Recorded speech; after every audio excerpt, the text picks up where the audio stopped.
Кто бежит быстрее всех, тот достоин победы. А вдруг ты супербегун, просто еще не подозреваешь об этом. Мы знаем, как проверить свои способности. Ежегодно осенью в Уфе проходит масштабный забег «Уфимский международный марафон». В этом году его проводят в 7-й раз. Ради такого крупного спортивного события на один день перекрывают центральные улицы башкирской столицы. Нам, детям, отдают в полное распоряжение полностью весь стадион «Динамо». Егор, скажи, как нужно правильно бегать? Бегать нужно. Первое. Сначала нужно набрать скорость. Второе. Попробовать обогнать толпу. И третье. Просто завершить. Егор, почему ты решил участвовать в марафоне? Потому что я считаю, что я быстрый, и я мог выиграть. Но я вот выиграл.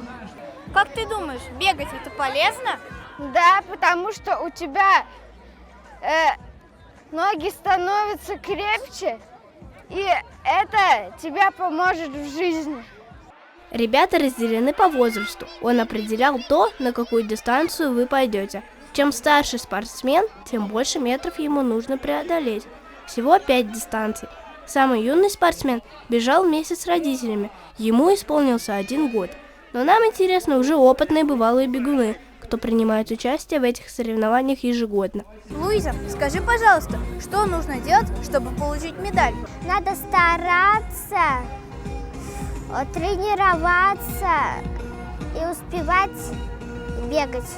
Что самое сложное, когда ты бежишь? Когда никого нет около тебя, потому что никто тебя не сможет толкнуть.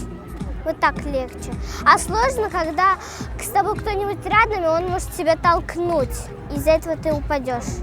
Ну, я видела, вот здесь мальчики падали. Луиза, скажи, как нужно готовиться к марафону? Надо бегать, надо отжиматься, надо готовиться. Есть у меня спортивная площадка дома, прям дома. И надо иметь свой хороший слух, а то не услышишь, когда будет старт.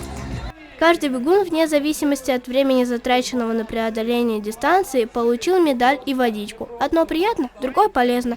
Кстати, эти забеги организованы вовсе не для спортсменов. В таком забеге свои силы может попробовать любой человек и ощутить себя настоящим чемпионом. Ведь все условия реальных соревнований соблюдаются.